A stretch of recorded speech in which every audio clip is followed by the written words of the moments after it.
Hello everyone, this is Garima Mishra and welcome you all in Study Master. So today we will going to read a chapter which name is No Men Are Foreign. So in this chapter we will going to read that we should not do inequality to anyone. ना जो हम inequality करते हैं मतलब कि वो किसी और कंट्री से है, हम किसी और कंट्री से हैं, वो ऐसा है, वो काला है, वो गोरा है, वो बड़ा अमीर है, वो बहुत गरीब है.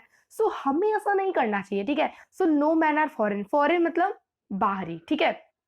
तो पूरा ये बनने वाला है सेंस कि कोई भी आदमी बाहरी नहीं, मतलब कि सभी तो ह्यूमन ही है ना. ऐसा तो है नहीं कि कोई मॉन्स्टर है, सभी ह्यूमन है, सभी रहते हैं इस धरती पे, सभी के पास हाथ है, पैर है, सबके पास है ना, ऐसा तो है नहीं. ठीक है. So let's start this chapter. तो फर्स्टली मैं बता देती हूँ कि चैप्टर में जैसे कि जो पोएट है उन्होंने इस चैप्टर के द्वारा ये दर्शाया, ये बताया है कि हम ये जो कहते हैं कि उसे वो दूसरी कंट्री से बिलोंग करता है, उसके लैंग्वेजेस दूसरे हैं, हम उसे अलग अलग नाम से पुकारते हैं.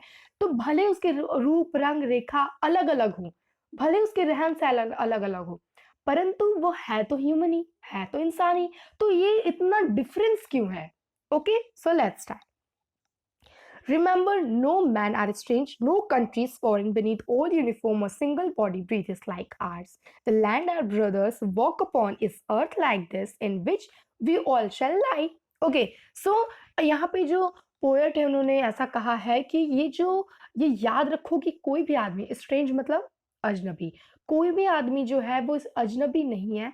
कोई भी कंट्री जो है वो हमारे लिए क्या है, बाहरी नहीं है. ठीक है.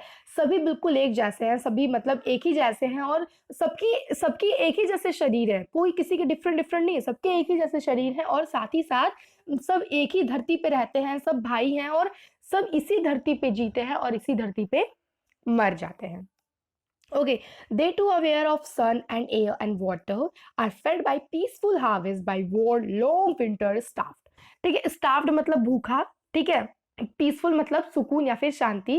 हार्वेस्ट वगैरह जो लोग का होता है, खेती बाड़ी वैसा कुछ. ठीक है. तो यहाँ पे कह रहा है कि भगवान ने सबको दिया, मतलब जैसे कि हमारे पास सन वाटर एंड एयर है, वैसा ही उनके पास भी सन वाटर है. ऐसा तो है नहीं कि भगवान ने सिर्फ एक ही इंसान को सन वाटर एंड एयर दिया हो, ऐसा तो है नहीं. भगवान ने सबको इक्वली जब प्यार किया है तो हम भी उसे इक्वली ही प्यार दें ना. ओके. सो यहाँ पे कहा गया, यही बताया गया है. और ये याद रखो कि भगवान ने सबको दिया है सन वाटर एयर. भगवान ने एक इंसान को तो दिया नहीं है, दूसरे इंसान को तो मतलब दो इंसान को तो दिया नहीं. भगवान ने दिया तो सबको इक्वली दिया है, सबको बिल्कुल सेम टू सेम दिया है. और फेड बाय पीसफुल हार्वेस्ट. देखो यहाँ पे पोएट का इस लाइन से ये कहने का मतलब है कि देखो जब किसी भी घरों में, कंट्री का छोड़ो, अब मैं एक घर का बता रही हूँ.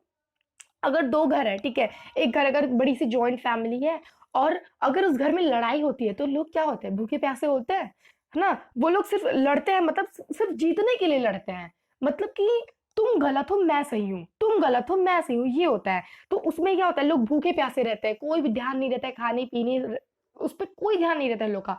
लेकिन अगर वही घर, वही जॉइंट फैमिली अगर एक साथ मिलजुल करके सुकून से खाना खाए, सुकून से रहे, शांति से रहे, प्यार से रहे, प्रेम भाव से रहे, तो क्या होगा, सब लोग शांति से खाना खाएंगे, सब लोग प्यार से रहेंगे, मिलजुल करके रहेंगे, कोई लड़ाई वड़ाई नहीं होगा, है ना. Their hands are ours and in the lines we read a labor are not different from our own. ये जो लाइन लिखा हुआ है उनकी हाथें भी बिल्कुल सेम टू सेम है. ठीक है. ये लाइन जो हम पढ़ रहे हैं, इस लाइन से पोएट का ये कहने का मतलब है कि ऐसा नहीं है कि एक घर ज्यादा काम करता है तो दूसरा घर कम काम करता है. अगर एक जॉइंट फैमिली है, वो अपने जगह अपना काम कर रही है, तो एक सिंपल फैमिली अपनी जगह अपना काम कर रही है, मतलब उनका जितना काम कर रहे हैं वो अपना उतना काम कर रहे हैं और इनका जितना काम है वो अपना अपना काम कर रहा है. ना ही तो कोई ज्यादा कर रहा है, ना ही कोई कम कर रहा है. Remember, they have eyes like ours that wake or sleep. The strength that can be won by love. Okay, so यहाँ पे ठीक है, strength that can be won by love.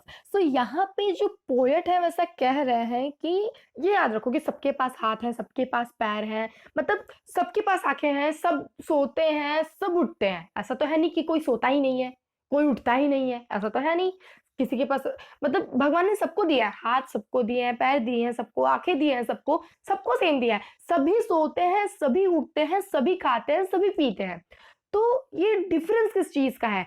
अगर हम ये जो लड़ते हैं, लड़ाई करने से क्या मिलेगा? ये जो अगर हमें किसी को जीतना ही है, अगर हमें किसी कंट्री को जीतना है, अगर हमें किसी के दिल को जीतना है, अगर हमें किसी की नफरत को जीतना है, तो हम किससे जीत सकते हैं? लव से, प्यार से। अगर हमें किसी चीज को जीतना है, अगर हमें कंट्री, अगर दो कंट्री बीच में लड़ रही है, अगर दोनों लड़ेंगे तो क्या होगा? दोनों कंट्री में दोनों लोग, मतलब सभी मरेंगे। ऐसा तो है नहीं कि सिर्फ एक ही कंट्री से मरेंगे, दोनों मरेंगे। लेकिन अगर हमें प्यार से रहना है, सबको जीतना ही है, तो एक बार जाके उस कंट्री से प्यार से बोल दो और देखना उसके बाद बिल्कुल सब कुछ चेंज हो जाएगा। सब कुछ चेंज हो जाएगा, सब एकदम मतलब प्यार से रहने लगेंगे, कोई डिफरेंस नहीं होगा, है ना? तो अगर किसी भी चीज को जीता जा सकता है तो किससे जीता जा सकता है? प्यार से जीता जा सकता है। इनफैक्ट नफरत को भी प्यार से जीता जा सकता है।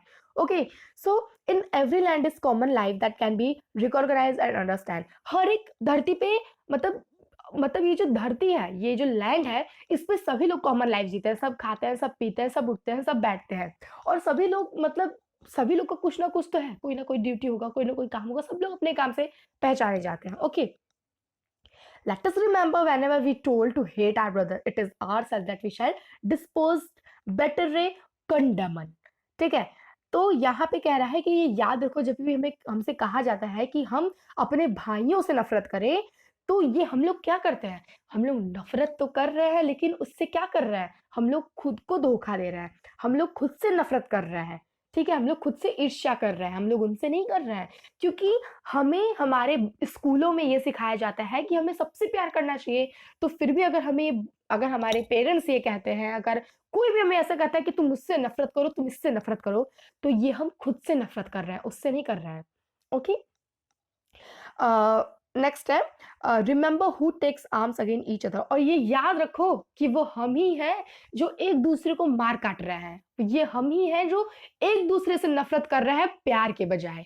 ठीक है, लेट अस रिमेंबर, ओके ये लाइन तो हो गई। It is human earth that we defile, we or our health of fire and dust outrage the innocence of air that is everywhere our own. Remember, no man are foreign and no country is strange। okay, strange। सो यहाँ पे जो poet है वैसा कह रहे हैं कि ये जो धरती है, ये जो इंसानों की धरती है, जो मनुष्यों की धरती है, ये हम बर्बाद कर रहे हैं। डिफाइल मतलब बर्बाद, ये हम बर्बाद कर रहे हैं। किससे? अपने अंदर भरे गुस्से से, अपने अंदर भरे गुस्से के आग से। हेल ऑफ फायर मतलब अपने अंदर भरे पूरे गुस्से के आग से हम इस धरती को गंदा कर रहे हैं, और साथ ही साथ अपने अंदर की प्योरिटी को खत्म कर रहे हैं। It means out is the innocence, मतलब इनोसेंस मतलब प्योरिटी, हमारे अंदर की जो प्योरिटी होती है, हम उसे अपने इस गंदी सी नफरत की आग से हम इसे बर्बाद कर रहे हैं, खत्म कर रहे हैं। Of air is everywhere our own. ये जो वातावरण है ये बिल्कुल सेम है, इसमें तो कोई डिफरेंस नहीं है।